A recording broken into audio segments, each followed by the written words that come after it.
We are facing exponential technological change, and it's only just the beginning.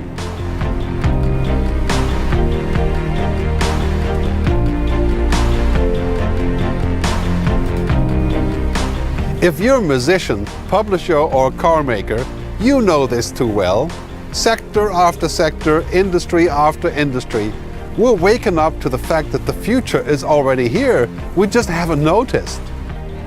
Think about that if you're a banker, a doctor, a lawyer, an accountant, or a marketer. Your career may soon be impacted or simply be over. If your profession is built on routine, it will be automated. So before you choose a career, make sure it has a shelf life. 50% of our jobs will be automated within the next 10 to 15 years. But the good news is that the vast majority of new jobs hasn't even been invented yet. Anything that cannot be digitized or automated or otherwise done by robots will become extremely valuable. Human-only work is our future. What I call the mega shifts, such as datafication, automation, cognification, and robotization, will bring us magical new possibilities. But some of them are also making us manic or lead to toxic side effects.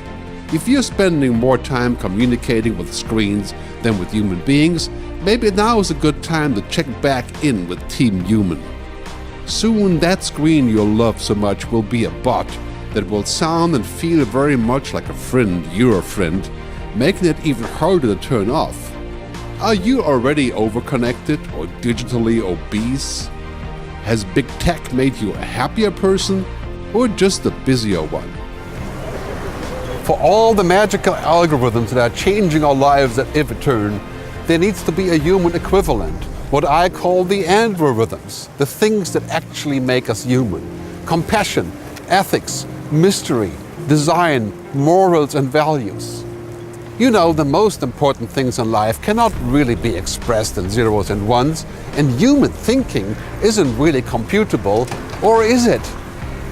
But within a decade or even sooner, we will reach the so-called singularity, the point in time when machines will equal and then surpass humans in brain power.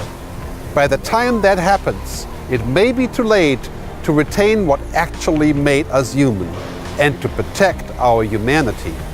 Brain-computer interfaces, nanobots in our bloodstream, microchip implants, and soon human genome editing. Maybe we are the last unaltered generation of humans to inhabit this planet. Will it be possible to remain human as we currently define it? Will we be better off in a machine-led era without any human free will, beliefs, mistakes, or inefficiencies? What would it mean for humanity to cohabit with an intelligence far greater than ours? How could we cope with our newfound irrelevance? Whatever challenges we face now with technology are nothing compared to what's coming down the pipe. Forget about emails and apps. There's a whole tsunami of voice and thought-controlled technologies already leaving Santa Claus's factory. You may have not written to him, but he knows your address. Technology is not good or bad, per se. It just is, until we apply it, of course. Silicon Valley has spent the last decade on building platforms whose endgame is digital addiction and utter dependency. Maybe now is a good time to have a conversation about digital ethics. Or should we wait until luxuries such as mystery, free will, and unrecorded thoughts are a distant memory? Technology is not our enemy. Technology is a useful servant, but it could also become a terrible master. Technology is a tool to be employed, not a purpose to employ us. How much of your humanness are you willing to surrender in order to tap into the convenience of those magical machines? The more we robotize our world, the less we govern ourselves. How much would you agree to be optimized, upgraded, and made infinitely more powerful and efficient? Would you rather be wired than fired? Are we destined to just merge with technology, to become one with the machines?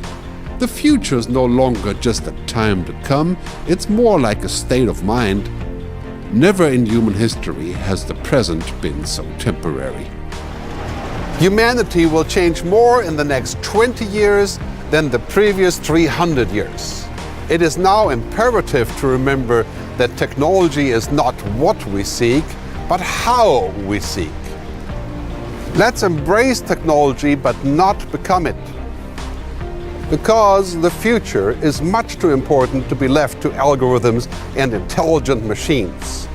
Let's define our own future before it gets decided by mission control.